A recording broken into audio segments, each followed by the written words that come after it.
Merci. Alors aujourd'hui, un nouvel impromptu du refuge.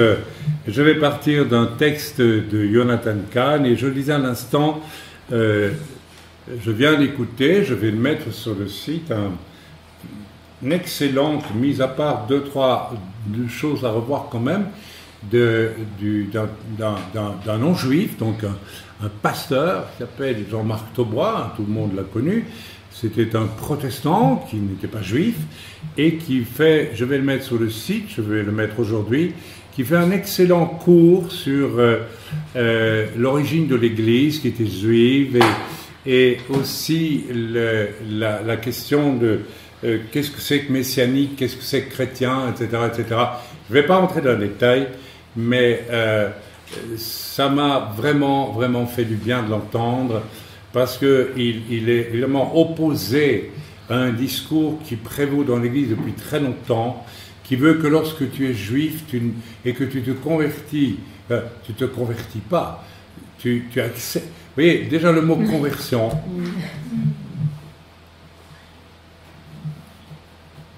Mais que tu reconnais que Yeshua est le Messie d'Israël. Amen.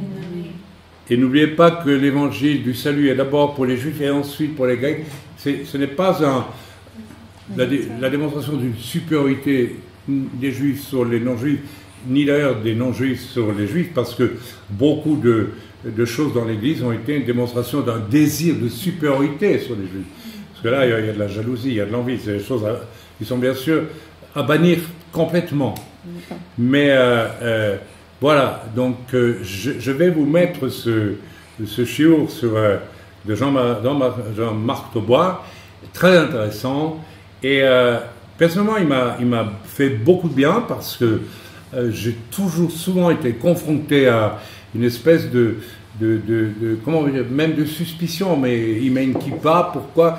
Écoutez, qu'est-ce que je vous dis, voilà, je ne veux pas vous faire plaisir, et parce que j'ai accepté Jésus, comme ça a été prêché, et comme c'est encore prêché aujourd'hui dans beaucoup d'endroits, tu n'es plus juif. C'est une aberration absolue, parce que les premiers disciples du Messie, pendant 10 ans à peu près, dans l'histoire de l'Église, ont été juifs, et même pendant plus de 10 ans en quelque sorte. Et c'est au bout d'un certain temps que... Alors il y a deux apôtres d'ailleurs, il y a un apôtre pour les circoncis, ok? Et Paul dit que celui qui est circoncis reste circoncis, qui reste juif. Paul est resté juif jusqu'au bout. Et il était l'apôtre pour les non-juifs, les incirconcis. Mais il y avait un autre apôtre qui est Pierre, qui était lui juif, circoncis, pratiquant son judaïsme, et qui était lui l'apôtre des circoncis, des juifs.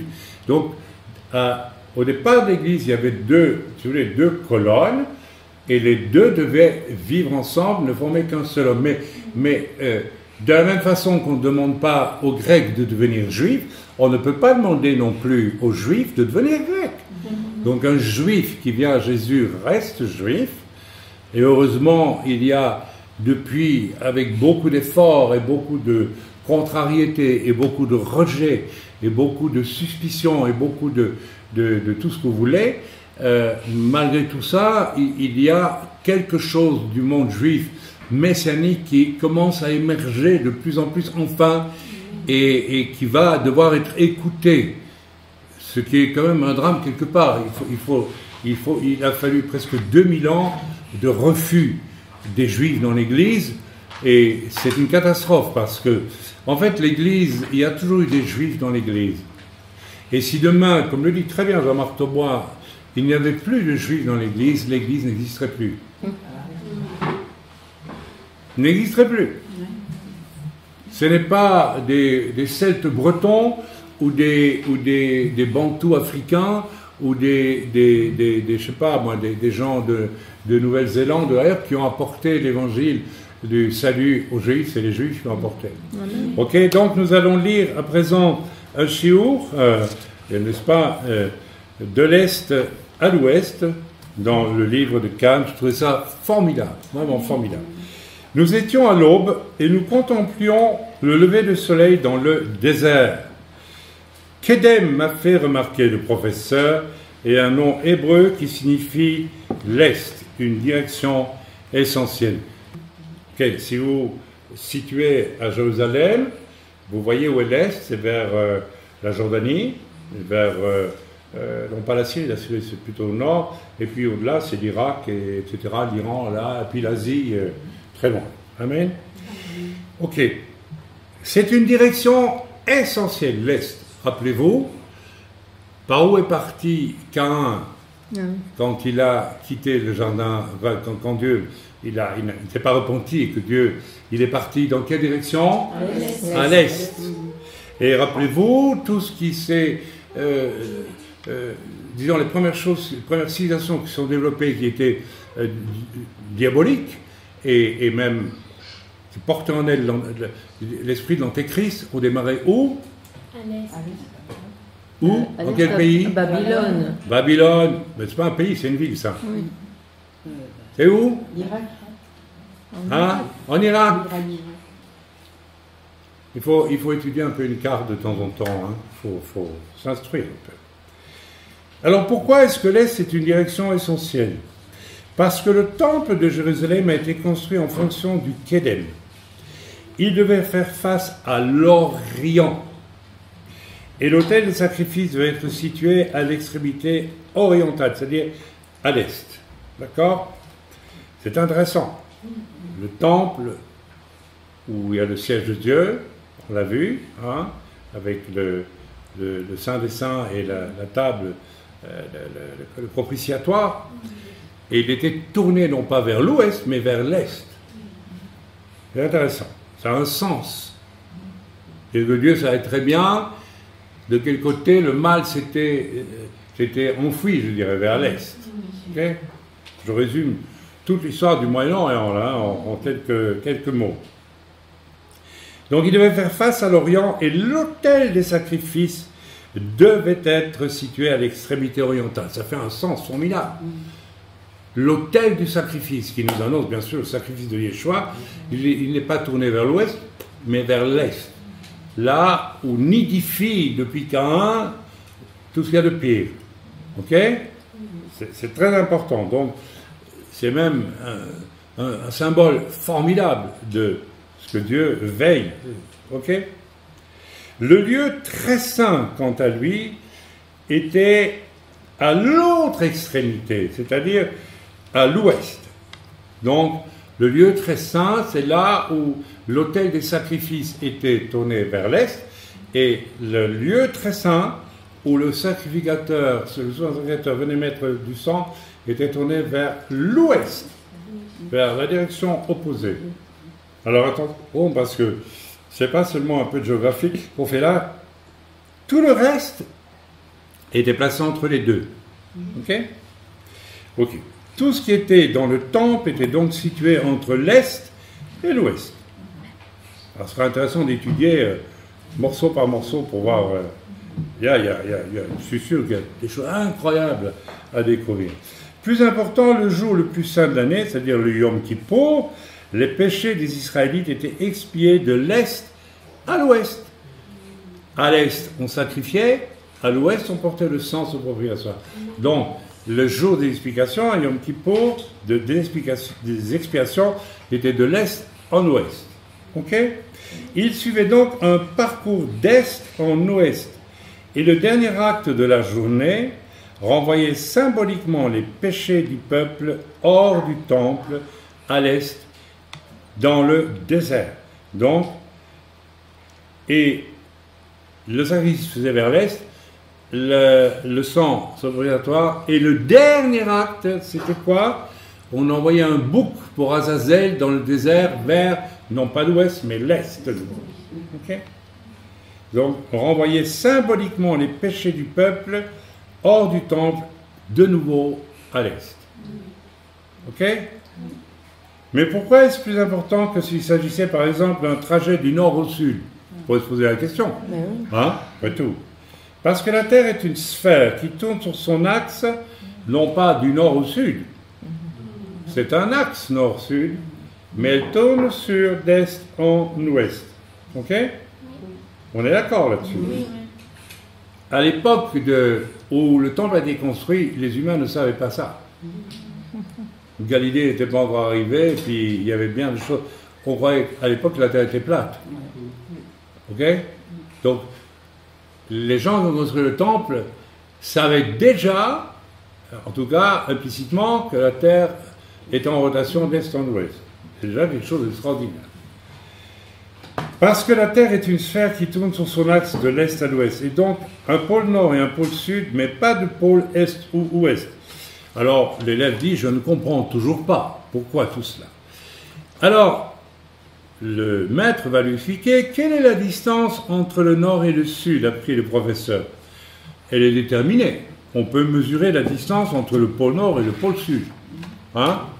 On prend une mesure, je ne sais pas combien il y a, mais on peut mesurer. C'est net, c'est clair. Hein? Ok. Si le temple avait été orienté du nord au sud, les péchés ne seraient séparés de ceux qui les ont commis que par quelques milliers de kilomètres.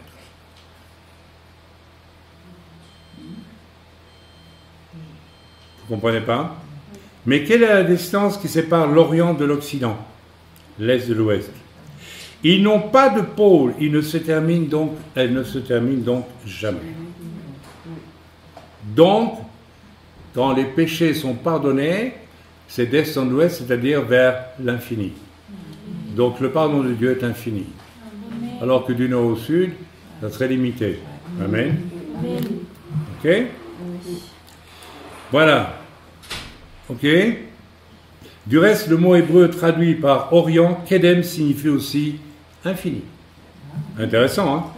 Mais à cette époque, tout le monde ignorait que la terre était ronde. Tout le monde sauf Dieu. Lui, il le savait. Tout cela préfigure l'expiation du Messie, notre Sauveur.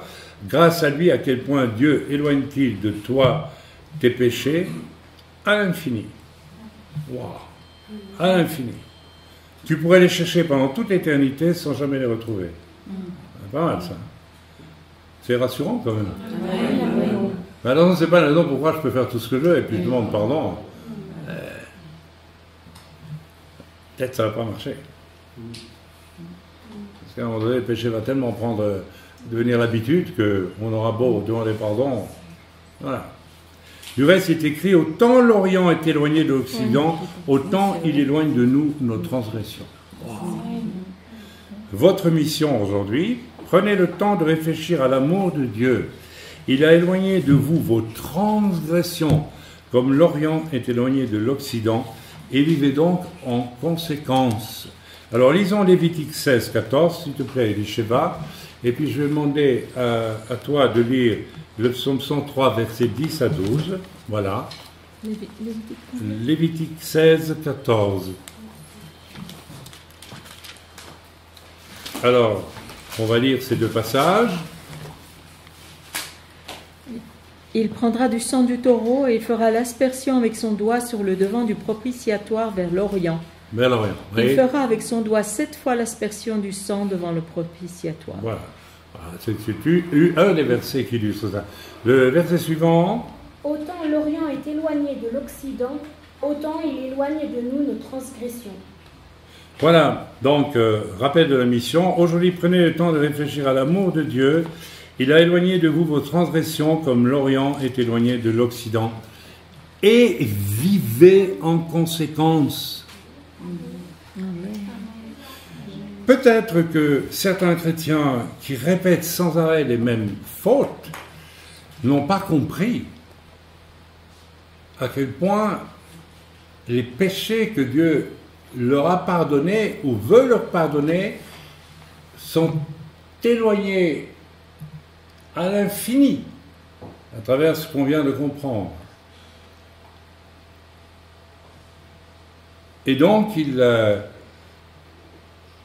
rentrent dans un système religieux où, par ses propres forces, on va faire en sorte de se pardonner soi-même par toutes sortes de bonnes œuvres, que sais-je d'autres, et on raye d'un trait de plume l'infinitude de l'amour de Dieu.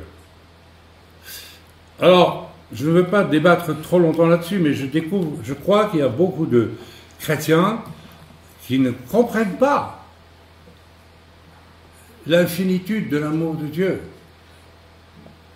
S'il n'y avait pas cette infinitude, écoutez, en réalité, un vrai celui qui est vraiment sauvé, qui le sait, qui en jouit, qui en profite, bah, il arrêterait. Parce que, comme je l'ai dit, si c'était sur un axe nord-sud que les choses se passent, là on peut calculer la distance. Mais l'axe est-ouest, c'est infini. Alors à vous de voir, est-ce que vous avez vraiment saisi l'amour infini de Dieu ou pas?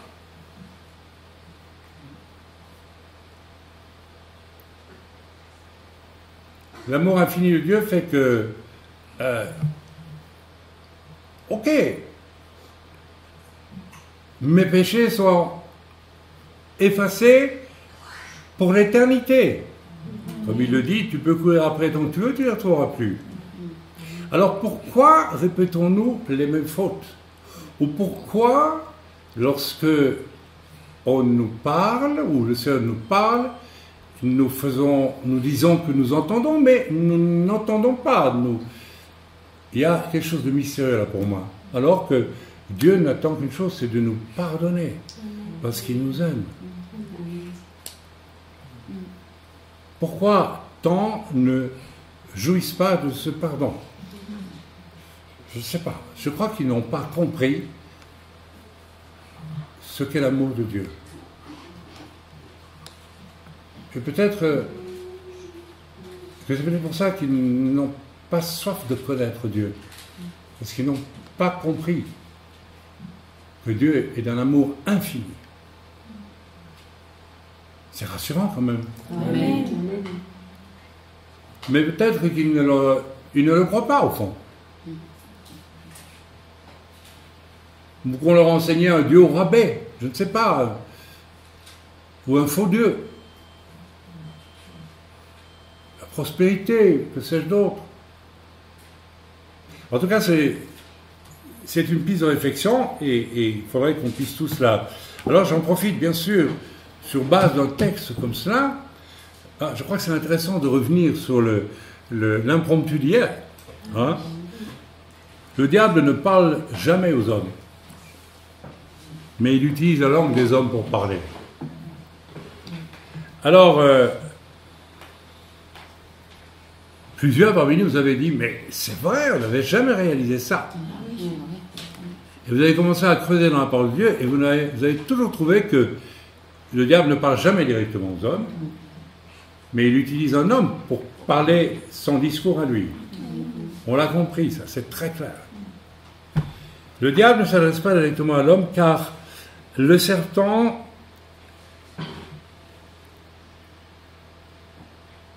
non, pas le serpent, pardon. Le diable est un être tellement répugnant, même si c'est une gloire, il ne faut pas l'injurier. Je ne l'injurie pas en disant ça. Que si nous le voyions tel qu'il est et qu'il nous parle, on saurait tout de suite à qui on a affaire et peut-être on se convertira à toute vitesse. Ok? Ce qui est issu de Satan, qui va toujours chercher dans la Genèse un serpent, on va un peu étudier le serpent. C'est intéressant d'étudier. Le fait que, par exemple, il a une langue bizarre.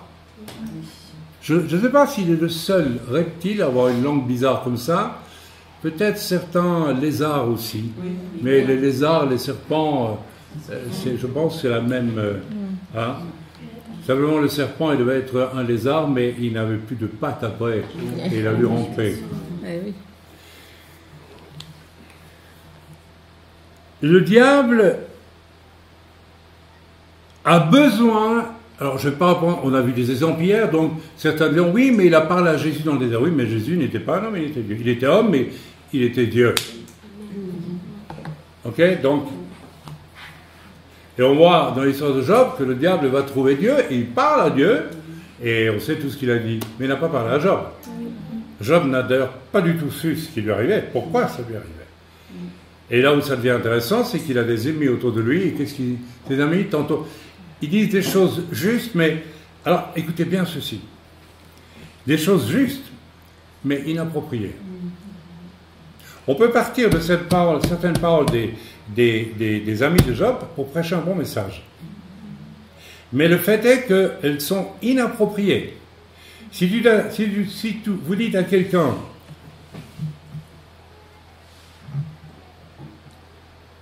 je ne sais pas, je vais résumer un peu au fond les pensées des amis de Job. Tantôt ils disent des choses intéressantes, mais tantôt c'est inapproprié. Donc, une bonne chose dite au mauvais moment peut devenir une accusation, et donc ça devient déjà peut-être pas une médisance, mais un mensonge. Par le fait que c'est inapproprié. Donc c'est très grave pour lui. Et Dieu va les laisser faire. Dieu va observer Job, qui ne va pas renier Dieu, alors qu'il ne comprend pas ce qui lui arrive. Il ne comprend pas. Mais à la fin, qu'est-ce qui va arriver? Dieu va dire aux amis de Job, vous êtes une bande de 1. Vous avez été des outils du diable pour lui faire la morale alors que vous ne compreniez pas ce qui se passait. Attention. Rien que ça. Tu sais, tu as entendu dire que quelqu'un passe par quelque chose de difficile et tu décides tout de suite de lui faire la morale que probablement parce que, voilà, il faut que tu te repentes. Ça y est.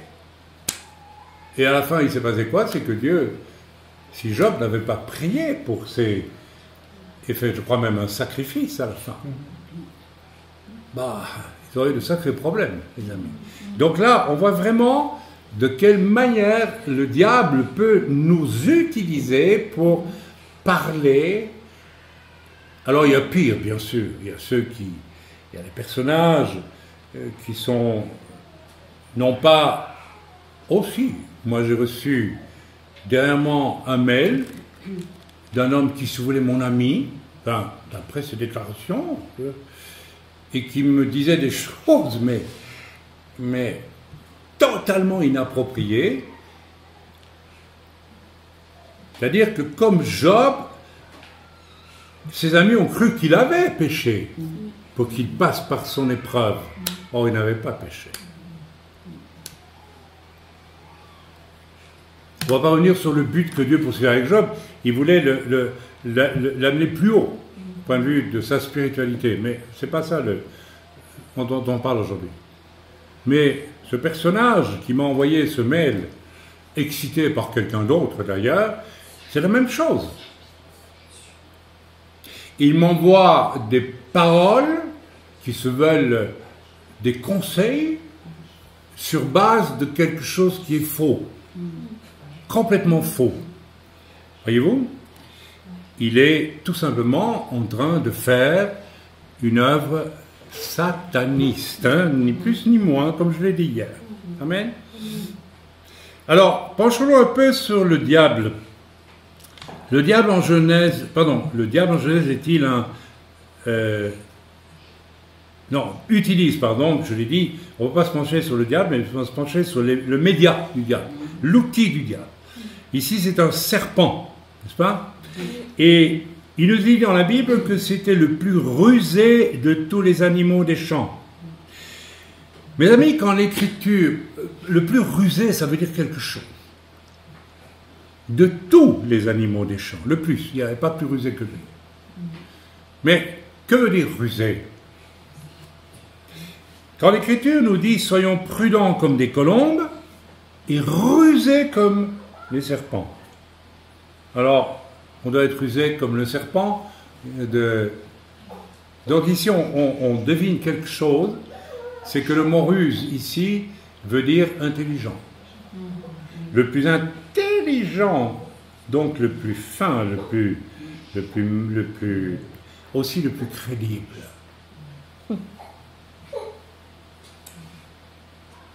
Je suis très intelligent. Alors on l'écoute. Il y a des gens intelligents qui parlent pour le bien. On peut les écouter. L'apôtre Paul était très intelligent. À mon avis, plus que Pierre. Mais avant d'être arrêté sur la route de Damas, il utilisait son intelligence pourquoi? Pour faire le mal. Il était très intelligent. Il était éduqué par Gamaliel, c'est pas n'importe quoi. Ok? Donc, Prudents comme des colombes. Ça, c'est important aussi. J'avoue que du fait de ma nature, j'ai parfois et même souvent manqué de prudence, de la sagesse des colombes, de la prudence. J'aurais dû éviter de m'engager trop loin dans certaines relations par sagesse, par prudence. Donc ici, il y a aussi de l'intelligence.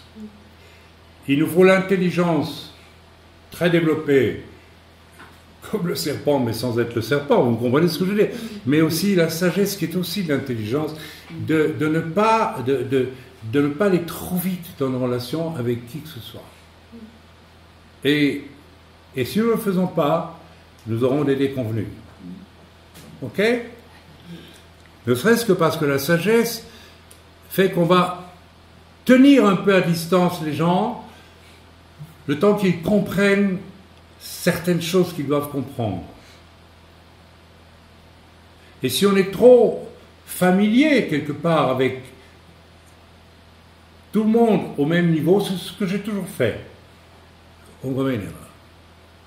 Parce que tout le monde n'est pas tout le monde. Tout le monde est différent. Mais donc je reviens sur Aujourd'hui, je suis beaucoup plus circonspect, prudent. C'est de la sagesse. Il y a des gens que j'ai connus, que j'aurais mieux fait d'éviter. J'avais vu qu'ils étaient troublés, c'était des gens à problème. Et j'aurais dû sagement dire prudence. L'Écriture nous dit aussi soyez rusés comme les serpents. Ça veut dire quoi au fond? Ça veut dire intelligent. Ok? Vous voyez que la colombe, dans sa sagesse, sa prudence fait preuve d'intelligence, et le serpent fait preuve, lui, d'une grande intelligence aussi. Donc, ces choses-là se rejoignent. Maintenant, je parle du point de vue qualitatif, l'intelligence et la sagesse. Ok? En fait, c'est deux manières qui se rejoignent. On peut dire les deux choses relèvent de l'intelligence. L'intelligence selon Dieu, bien sûr. Ok? Avez-vous constaté sur la langue du serpent, n'est-ce pas, quelque chose? Retour au serpent maintenant. Comment le serpent fonctionne-t-il? Et comment fonctionnent certaines personnes que vous devez tenir un peu à distance? Je donne l'exemple de certaines femmes qui ont un esprit Jézabel. Elles viennent toujours à vous pleines d'amour, de respect et de discours flagorneurs sur votre ministère. Ok? Premier temps. C'est pourquoi aujourd'hui je me méfie énormément, d'ailleurs il n'en vient plus, mais j'ai eu des visites comme ça dans mon ministère de femmes, dites prophètes et prophétesses, qui étaient en fait des Jézabel. Et puis dans un deuxième temps, elles essaient de vous tuer. Quand Paul, lassé, au bout de 3 jours, se retourne pour dire à la pythonesse qui le suit et qui disait « Celui-ci est un grand serviteur de Dieu, etc. » Et il a compris qu'il se retourne et dit « Écoute, esprit de python, sors-toi, sors de là et c'est fini, je ne veux plus te voir. » Ok? Il y a donc un 2 temps. C'est tout ce qui vient du diable, c'est toujours à 2 temps. Il faut se méfier. Toujours à 2 temps. Que fait le serpent, animé par Satan, dans le jardin d'Éden? Il travaille en 2 temps. D'abord, il sème le doute. Dieu a-t-il vraiment dit? Ou plutôt, c'est même pire que ça. Parce que c'est une question... Si Ève avait discuté, pourquoi tu me demandes ça? Elle dit, ah mais parce que je trouve ça formidable. Vous voyez, Dieu a-t-il vraiment dit? C'est très intelligent, c'est très rusé, parce que à la fois ça peut mettre en doute et on peut dire, oh c'est admiratif, si Dieu l'a vraiment dit. Ah, voyez. Il a une langue fourchue, le serpent. Il y a toujours une chose et autre chose qui va avec. Et il va te voir si tu l'écoutes. Ça, c'est typique. Le but du transporteur de rumeurs, maintenant, qui est un média choisi par Satan, qu'est-ce qu'il va faire? La première chose qu'il fait, sa première intention, quand il diffuse des propos négatifs sur quelqu'un, qu'est-ce que la première chose que le serpent a fait dans le jardin en parlant à Ève? Mettre le doute. Quoi? Insinuer le doute. Il a semé le doute avec une question ambiguë. Et la personne qui répond des rumeurs, quel est son premier but? Semer le doute sur celui qui a calomnie. Semer le doute. Ben oui, c'est tout. Premier but atteint par le diable, semer le doute, par une question ambiguë. Amen. Ensuite, le doute étant installé, le serpent, utilisé par Satan, ou l'humain qui prête sa langue à Satan, va raconter quoi? Non, pas un quoi? Un mensonge. Comme le doute est installé dans le cœur de la personne, on peut lui dire, elle va le croire, parce qu'elle doute.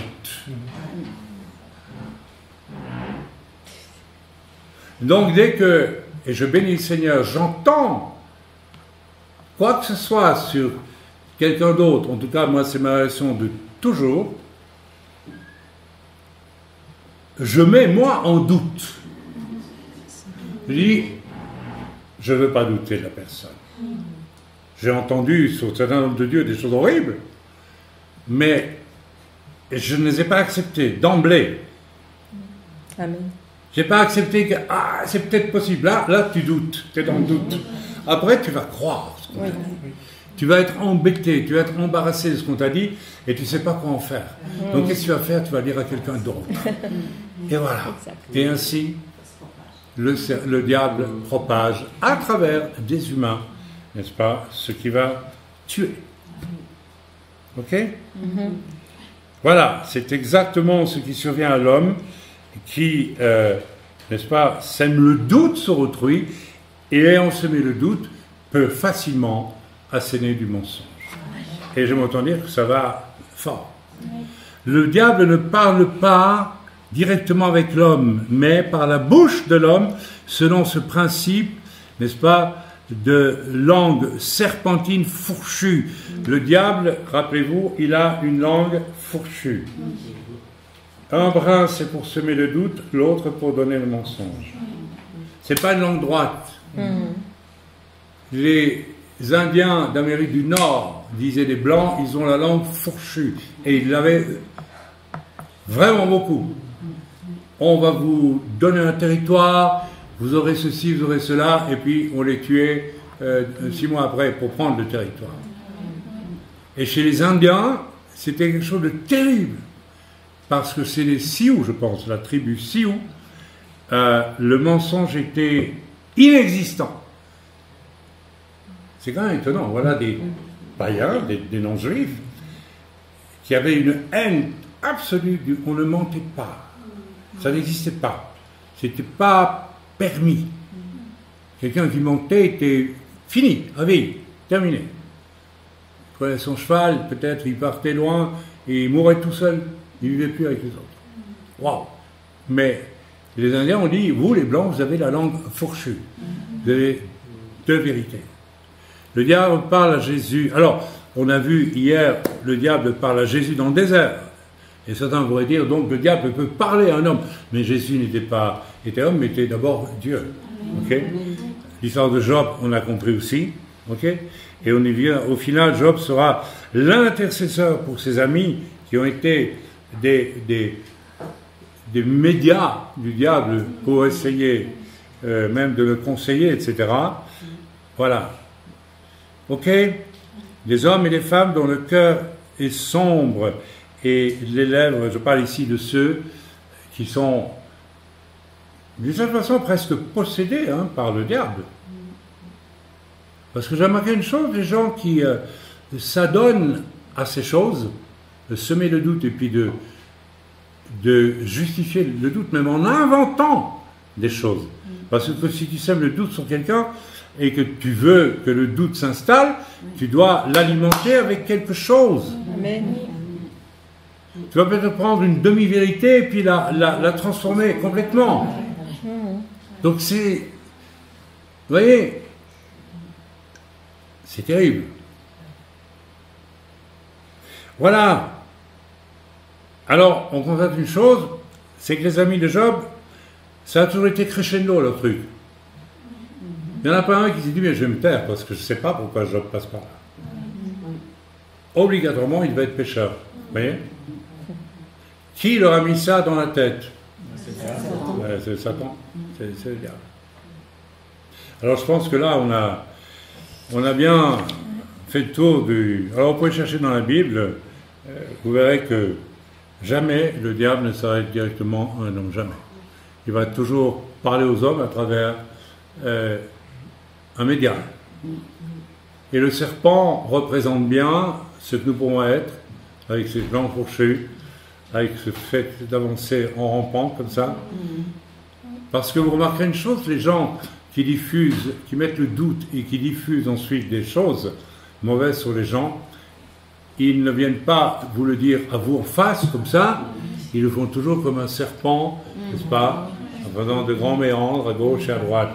Je me tords, je fais un petit nano vers la gauche, hop là, je lance mon venin vers quelqu'un, et alors vers la droite à nouveau, et un peu partout, et alors ça prospère. Ça prospère. Amen. C'était donc un shiur basé sur un des textes de Jonathan Cahn, et puis ça sera à mettre sur le site comme un impromptu. Amen. On peut arrêter là.